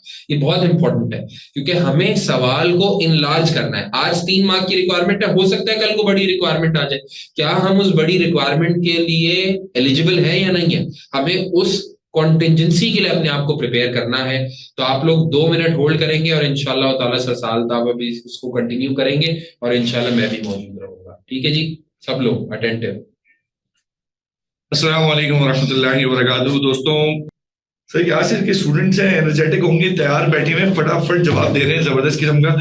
अच्छा भी दोस्तों, सस्टेनेबिलिटी की रिक्वायरमेंट को डिस्कस करने के लिए आज ये मौका, ये अपॉर्चुनिटी मुझे मिली है, और मैं इस मौके और इस अपॉर्चुनिटी को मैक्सिमाइज करते हुए और इसके रिजल्ट्स को मैक्सिमाइज करने के लिए आपके साथ इस पे बातें डिस्कस करूंगा। देखिए, एसीसी का एक मिजाज रहा है, एसीसी के पेपर के अंदर, एसबीआर के अंदर, और इससे पहले जब P2 होता तब भी, जब ये रिक्वायरमेंट्स आया करती थी तो ये इसी तरह शुरू होती थी कि 3 मार्क की रिक्वायरमेंट आ गई, फिर 3 मार्क्स से उसने 5 मार्क्स कर दिए, फिर उसी रिक्वायरमेंट को अगले सेशन में 10 मार्क्स एक्सटेंड किया। क्योंकि ये दुनिया का एक ऐसा इशू है जो इस वक्त दुनिया के मंजरनामे पे, यानी अगर आप किसी फर्म में चले जाएं तो वो 2 पार्टनर्स बैठ के जब बात कर रहे होंगे तो जो जो लाइकली टॉपिक्स हैं, जो जो वो उनमें से एक टॉपिक ये हो सकता है। अच्छा जी, वो फर्ग्यूसन के फला पार्टनर जो है ना, वो आजकल इसी पे काम कर रहे हैं, सस्टेनेबिलिटी पे। अच्छा सर। और सर, हमने ये देखा कि सर इसके ऊपर तो आजकल बड़े सेमिनार्स भी हो रहे हैं, ट्रेनिंग्स भी हो रही है भाई, चूंकि ये एक इमर्जिंग एरिया है और मुस्तकबिल में आप देख सकते हैं कि इसके लिए क्या कुछ किया जा रहा होगा, कंपनीज को कितनी दौड़े लग रही होंगी, ये सब कुछ वक्त के साथ सामने आएगा। बस ये याद रहे कि ये कोई ऐसी ऑप्शनल सी चीज नहीं है, इसके मार्क्स जरूर 3 हैं, लेकिन 3 मार्क्स की कदर दुनिया में उनसे पूछें जिनका पेपर 47 पे रुकता है। इन 3 मार्क्स की कदर उनसे पूछें जी जिनका पेपर 48 पे रुकता है या 49 पे रुकता है। अल्लाह पाक, आप सर यासिर की ये सारे स्टूडेंट्स, हमारे ये सारे स्टूडेंट्स, अब तो आप हमारे भी कुछ मिनट्स के लिए स्टूडेंट बन गए। अल्लाह पाक आप सबको कामयाब फरमाए, अल्लाह पाक आपका पर्चा बेहतरीन तरीके से कामयाब हो, और आप बस कामयाब ही कामयाब हो। जो पेपर में आ जाए वो आप पढ़ लें, और जो आप पढ़ें वो पेपर में आ जाए, बस खत्म। अल्लाह पाक हाफिज़त कामयाब कर ले। क्या ख्याल है भाई दोस्तों, आमीन कह रहे हैं? बेहतरीन। चले, अच्छा भाई, शुरू करते हैं। बात सुने, सर ने केस आपसे एट लेंथ डिस्कस कर लिया है, और मुझे बड़ा मजा आ रहा था सर यासिर की क्लास में, मैं बहुत एंजॉय कर रहा था। तो बहरहाल कंपनी ने सस्टेनेबिलिटी रिपोर्ट, मैं नीचे ही आता हूं जहां पर सस्टेनेबिलिटी रिपोर्ट आपको दिख रही है, सर ने इसको रीड करके अभी आपको दिखाया था कि the company sustainability report for the year ended, पिछले साल से ये सर ने जिस तरह कहा, complied fully with both IFRS S1 and S2. The draft sustainability report for the current reporting period is largely based on the prior year's content and does not reflect the acquisition of Fleet Velco, a fleet company.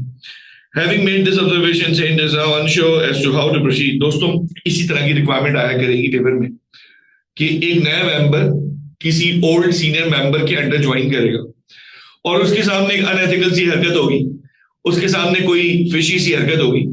और unethical तो हम इसलिए बोल रहे हैं कि वो सामने देख रहा है कि यार ये ऐसा हो रहा होगा, लेकिन आपने इसी जगह अपने 100% मार्क्स, पक्के पक्के पूरे मार्क्स यहाँ पे हासिल करने हैं।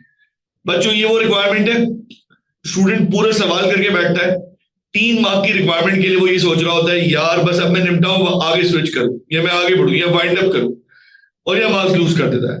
नहीं दोस्तों, हमें एक एक मार्क हमारे लिए कीमती है। ठीक है बच्चों, देखें, एक्विजिशन ऑफ फ्लीट का ड्राफ्ट सस्टेनेबिलिटी रिपोर्ट पे क्या इंपैक्ट होना चाहिए, ये क्या इसका इंपैक्ट होगा। बच्चों, पहली बात जो हमें सामने दिख रही है, the draft sustainability report for the current reporting period is largely based on the prior years content. क्या ऐसा हो सकता है कि खबर आज की हो, यानी कि न्यूज पेपर आज का हो, रिपोर्ट पे लिखा हो 2026, और मालूमात और सारी खबरें 2024 की लिखी हुई हो, हम कैसे राजी होंगे?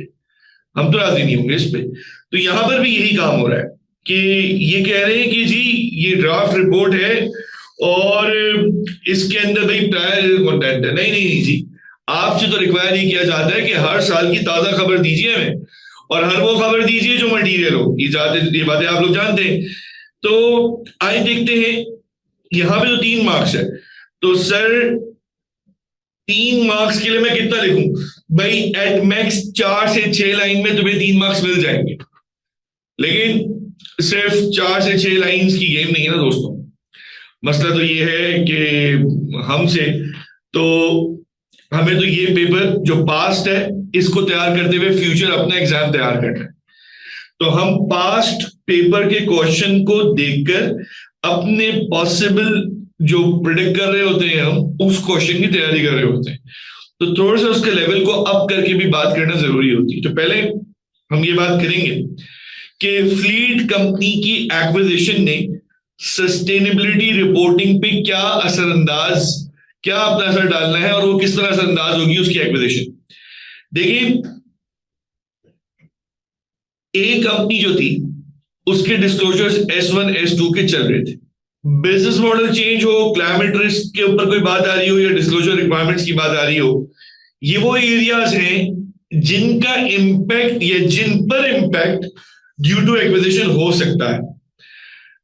स्टोरी कुछ यूं है कि भाई एक कंपनी जो कि साफ सुथरे तरीके से काम कर रही थी और क्लीन इलेक्ट्रिसिटी जनरेशन पे वो काम कर रही थी, उसने एक ऐसी कंपनी को खरीद लिया है जो कोल फर्नेस पे काम कर रही है। कोल फर्नेस का मतलब आप लोग जानते हैं, लेकिन उन स्टूडेंट्स के लिए जिनको वो यूं हाँ तो कहते थे कोल फर्नेस, लेकिन थोड़ा सा मैं समझा दूं कि देखिए दोस्तों, कोल फर्नेस एक ओल्ड मेथड है, एक ट्रेडिशनल मेथड है जिसमें फॉसिल फ्यूल्स को जलाया जाता है। आसान लफ्जों में, ये कोल जो कि जमीन की बेड से निकलता है, जमीन की तह से निकलता है, इसको जला करके energy create.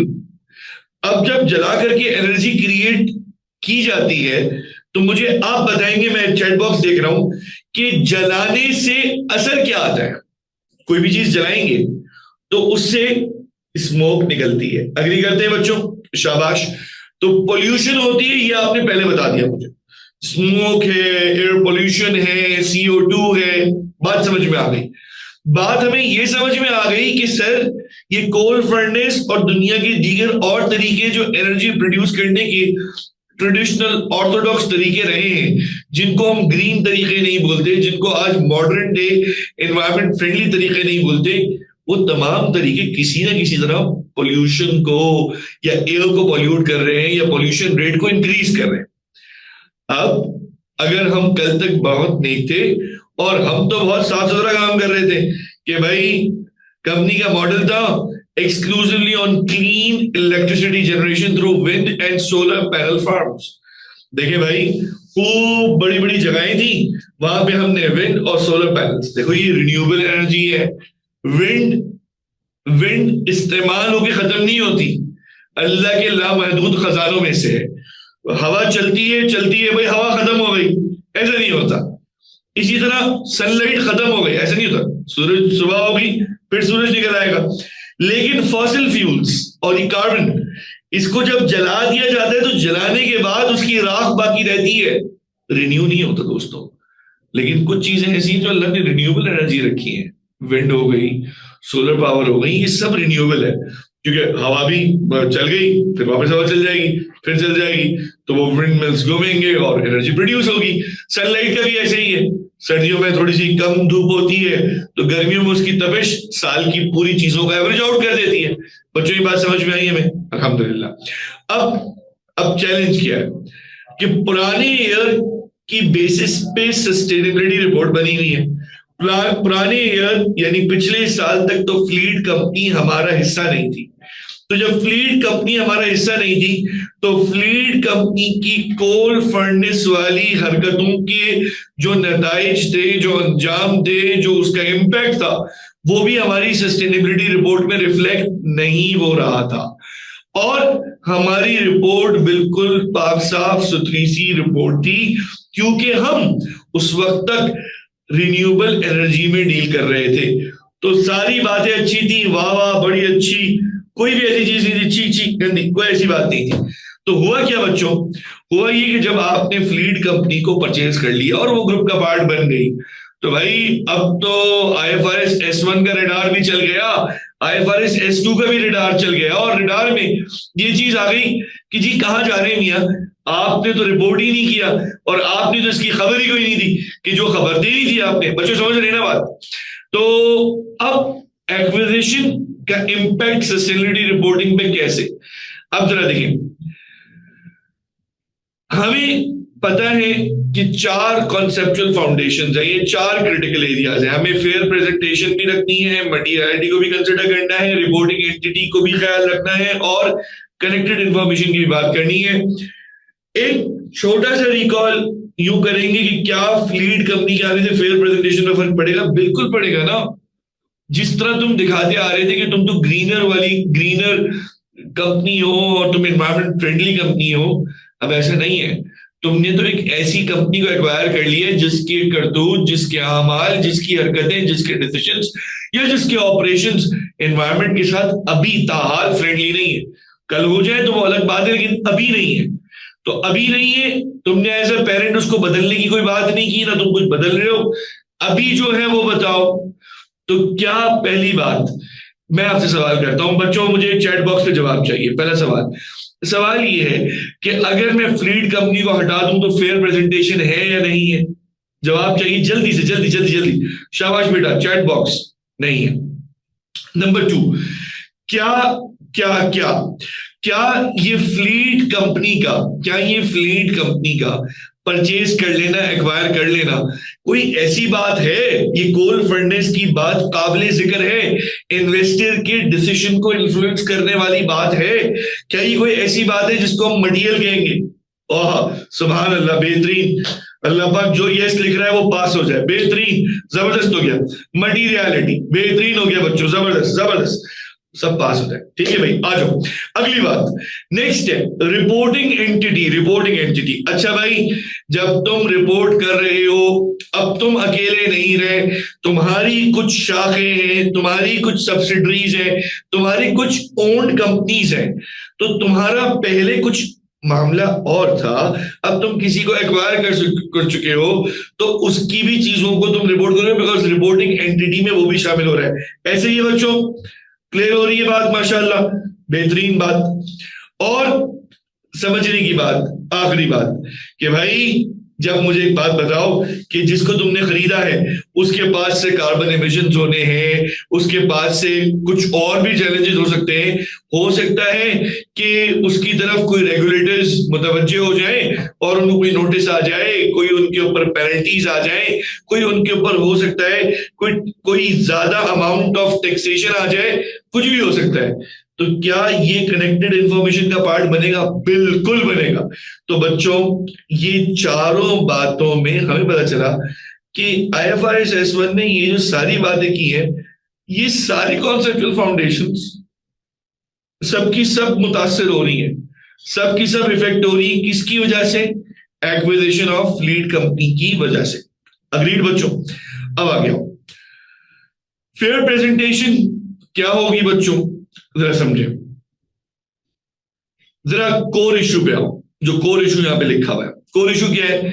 A sustainability report based on wind and solar operations only when the group now includes coal furnace operations is incomplete and potentially misleading to investors and stakeholders. IFRS S1 requires complete, neutral, accurate representation of the consolidated group's sustainability position. अगर पूछा जाए what's wrong with this report, ये जवाब है। अगर पूछा जाए, requirement आती है, what's wrong with this report, what's wrong with this draft, what's wrong with this जो अभी लिखी हुई सस्टेनेबिलिटी रिपोर्ट, उसमें क्या मसला है? This is how it will be drafted, simple. Clear हो गई बच्चों? अब देखिए नेक्स्ट बात, कोई मुश्किल नहीं है, आसान है, इसी बात को पूरा एक्सप्लेन किया है। फेयर प्रेजेंटेशन के लिए करा क्या, हमने किन किन चीजों को, हो सकता है सवाल ऐसा बन के आ जाए कि एक एक्विजिशन के बाद एक एक्विजिशन कर लिया, फॉर एग्जांपल केस में फ्लीट कंपनी एक्वायर कर ली है, आपके एग्जाम में आ गया और आपसे पूछा है भाई for fair presentation what must be reviewed. तो भाई क्या रिव्यू होगा? बिजनेस मॉडल की डिस्क्रिप्शन रिव्यू होगी, एमिशन की प्रोफाइल रिव्यू होगी, ट्रांजिशन रिस्क रिव्यू होंगे, strategic implementation review, strategic implication review. Clear हो रही है बात? आई रिपीट, अगर सवाल घुमा के आ गया और टेढ़ा सवाल बना दिया और सवाल ये बनाया कि जी ये बताएं कि एक कंपनी हमने एक्वायर की है, अब जरा बताएं। अब बोले हाँ जी, जो फाइनेंस डायरेक्टर है वो कन्विंस थे कि जी IFRS 1 अप्लाई हो रहा है, यूं सारी बातों के बाद उसने बोला रिक्वायरमेंट आपके लिए बना दी कि आप ब्रीफिंग नोट्स लिखें या आप उसके डिस्क्रिप्शन लिखें और ये लिखें कि वो क्या चीजें हैं जो रिव्यू करेंगे ताकि अब फेयर प्रेजेंटेशन आए। तो बिजनेस मॉडल को रिव्यू करेंगे कि फॉसिल फ्यूल पे चले गए हम, एमिशन प्रोफाइल क्योंकि भाई अब कोल चलेगा, प्रोफाइल चेंज हो गई ना बच्चों, बताएं, ऑल टुगेदर प्रोफाइल चेंज हो गई। और ट्रांजिशन रिस्क भाई, क्योंकि जब तुम दुनिया को ये बताने जाओगे, देखो दोस्तों एक बात ध्यान में रखें, इंप्रेशन लोगों की परसेप्शन को कुछ नहीं कह सकते। आपको पता है हमारी मार्केट, स्टॉक मार्केट्स सेंटिमेंट्स पे भी चलती हैं। हमारी स्टॉक मार्केट यानी मतलब एक बात समझने की है, एक सोचने की बात है, हमारी स्टॉक मार्केट किसी चीज से भी हिल सकती है।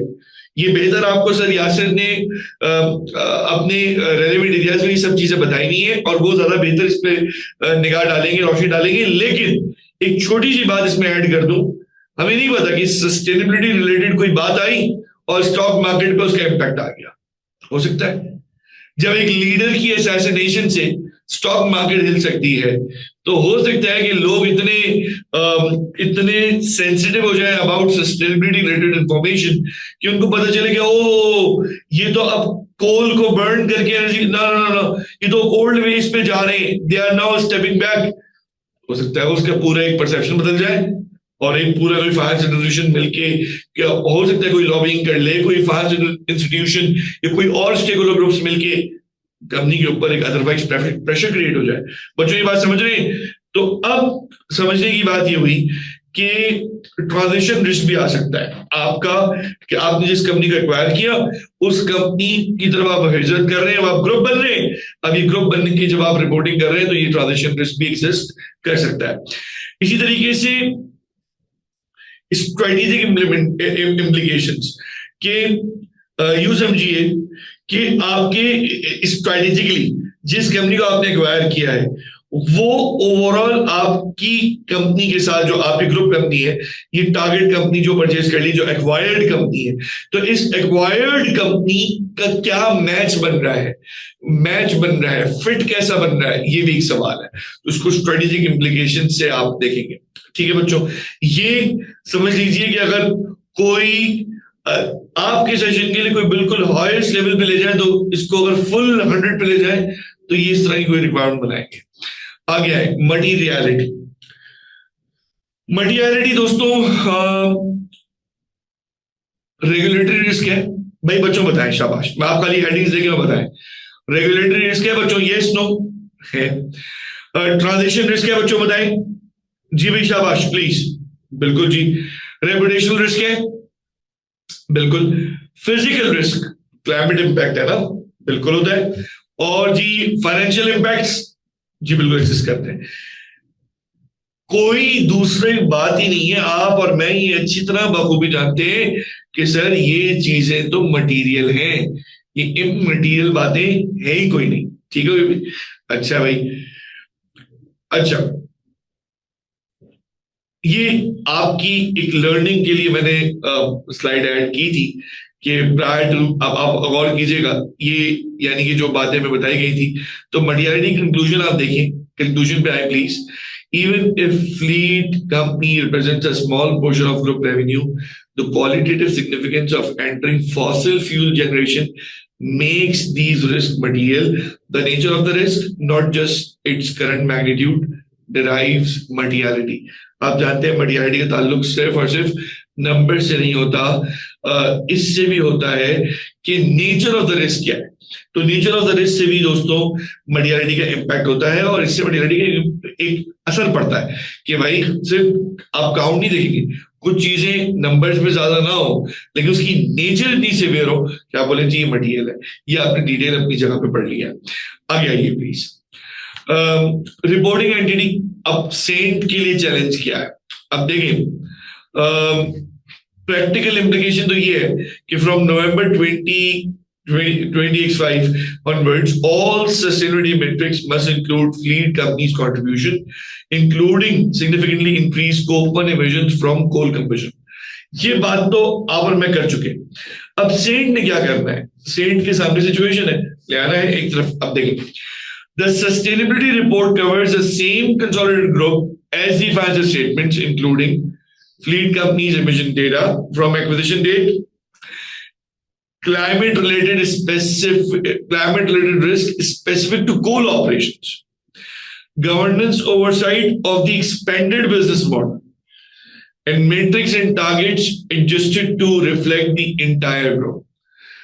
बच्चों, दोस्तों, ये बात सेल्फ समझ में आ रही है पढ़ते ही? बताएं कोई चीज इसमें, कोई जर्रा बराबर भी कोई ऐसी चीज हो जो पूछनी हो?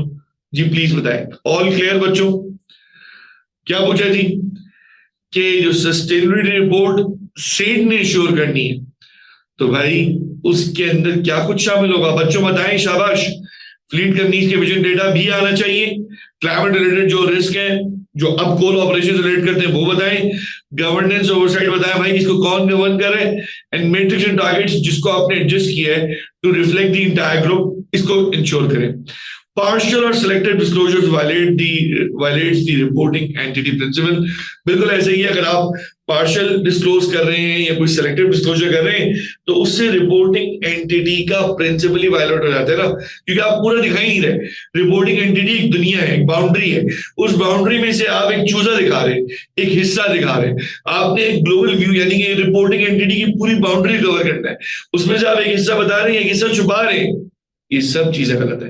हम कहा करते हैं बच्चों, आप लोग मेरे साथ हैं जी, हम कहा करते हैं a half truth is a complete lie, आधा सच पूरा झूठ हुआ करता है। ऐसे ही बच्चों, भाई समझ में तो आ रहे हैं ना तुम लोग? थक तो नहीं गए? शाबाश जी। तो a half truth is a complete lie, तो जब एक कंपनी ने आधा सच बताया तो आधा सच बताने वाली कंपनी डॉज कर रही है, डॉज कर रही है दोस्तों, चीट कर रही है, वो ट्रूथफुल नहीं है, उसकी फेयर प्रेजेंटेशन नहीं है। ठीक है, अच्छा बच्चों, डन हो गई बात यहां तक। कनेक्टेड इंफॉर्मेशन, बच्चों हमें बताएं, हमारे पास वो 4 कंटेंट एरियाज हैं जिन्हें आप governance, strategy, risk management, matrix and targets इस नाम से जानते हैं। ये जो चारों एरिया हैं IFRS S1 के मुताबिक ये सारे कनेक्टेड हैं, और सेंट ने ये इंश्योर करना है कि यूजर को एक्विजिशन की वजह से इनके इन एलिमेंट्स में क्या चेंज आए हैं, क्या इंपैक्ट आए हैं, कौन हम चीजों का जिम्मेदार है, वो यूजर को क्लियर नजर आना चाहिए। यानी जो एक्विजिशन हुई है उस एक्विजिशन की वजह से जो इम्पैक्ट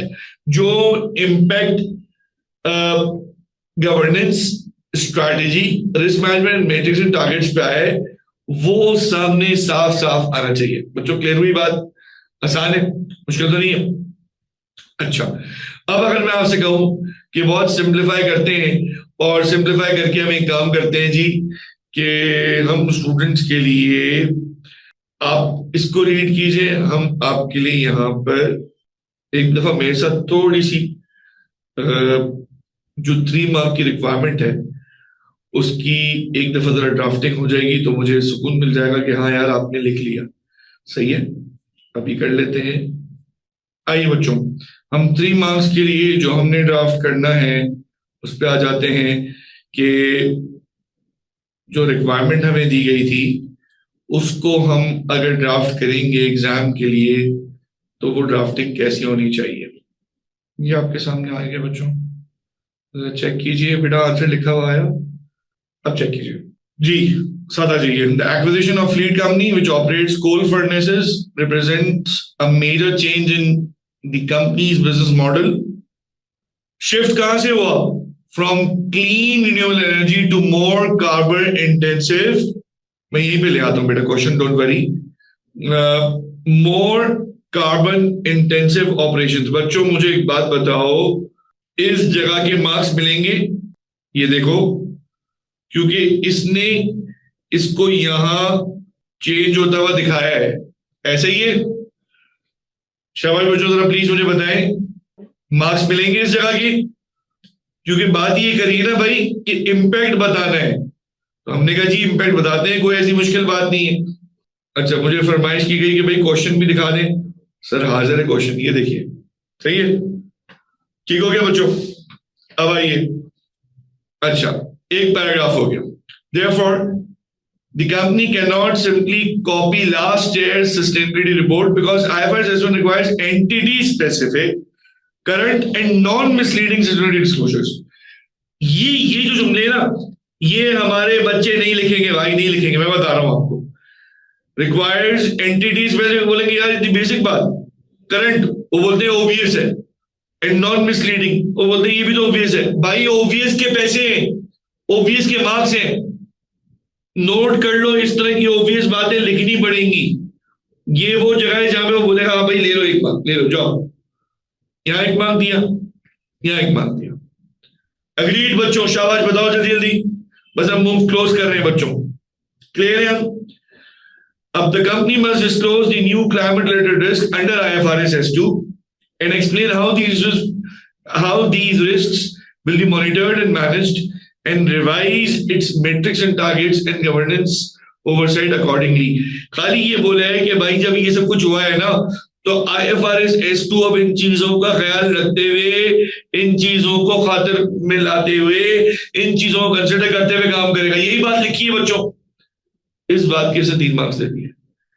लेकिन अगर आपको वो इसके मिसाल के तौर पे 3 के बदले यहां पे 6 हो जाते या 8 हो जाते या इवन 12 मार्क्स हो जाते, तो आपका काम था फील्ड प्रेजेंटेशन खोल दो, मटेरियलिटी खोल दो, उसके आगे रिपोर्टिंग एंटिटी खोल दो, कनेक्टेड इंफॉर्मेशन खोल दो, कहीं नहीं जाते तुम्हारे मार्क्स। क्लियर होगी बच्चों बात? तो फिलहाल बहुत बड़ा जंप नहीं आएगा, 6-7 मार्क्स तक भी जाता है तो आप सुकून से इंशाल्लाह क्वेश्चन ये अटेम्प्ट कर लेंगे। आई थिंक आपके एग्जाम के लिए और आगे पेपर के लिए ये समझाना इतना काफी और शाफी रहेगा। Thank you so much students, आप लोगों के साथ मिलके अच्छा लगा और आप लोग की एनर्जी देख के अच्छा लगा। Once again thank you sir Yasir, आपने मुझे अपॉर्चुनिटी दी, मौका दिया और इन स्टूडेंट से मुझे बात करने का कुछ मौका मिला। इंशाअल्लाह ताला आपके लिए हम दुआ में हैं और wish you all the best for your exams. हाँ जी, सब लोग अब ये सारी चीजें जो हम आपके लिए कर रहे हैं, इसका कोई बैठे बैठे सर बैठे, सब लोग जो चीजें कर रहे हैं उसका कोई फायदा हो रहा है? आप लोगों को नहीं हो रहा। एसबीएल में इंशाल्लाह जरूर मिलेंगे, बिल्कुल मिलेंगे। सब लोग से जवाब चाहिए मुझे। देखें एग्जैक्टली आप लोगों ने देखें मेक श्योर करना है। हमारी कोशिश हमेशा से यही होती है कि सिर्फ हमें ये नहीं इंश्योर करना है कि आपका सिर्फ यही पेपर निकल जाए एसबीआर का, आपके आगे बहुत सारे पेपर है, आपका करियर है आगे, और हमारे पास से अगर आप निकल के जा रहे हैं तो कोशिश हमारी यही है कि ऐसे प्रोफेशनल्स बन के निकल के जाएं कि आपके पास एक ऑल राउंड एक प्रोफेशनल कैपेबिलिटी हो। तो I hope you had fun, you had a good time इंशाल्लाह। एवरीवन, पलक, राफे, रविंद्रा, सबरीन, शीरीन, सबसे जवाब चाहिए। तो हम तो आपके लिए हर वक्त दुआएं कर ही रहे हैं, हर वक्त कोशिशें कर रहे हैं, लेकिन इंशाल्लाह ताला will be having more sessions like this. और आप लोगों के पास जो आखिरी दिन है ना, इसको आप जाया नहीं करना। आप लोगों ने मेक श्योर करें कि बहुत ज्यादा मेहनत करें, कि कुछ दिन की बात है, फिर उसके बाद वंस यू क्वालिफाई तो उसके बाद आपको ये सारी शायद एफर्ट्स इतनी याद भी नहीं रहेंगी। तो अभी कुछ दिन की बात है, सिर्फ ये कर लें और इससे आगे निकल जाएं। इंशाल्लाह ताला आपका पेपर अच्छा होगा। नेक्स्ट सेशन के अंदर दोबारा मिलेंगे इंशाल्लाह ताला, और सर सादत आपसे भी आप मिलिएगा इंशाल्लाह। So take care from my side. Thank you so much. Thank you. Take care. Assalamu alaikum.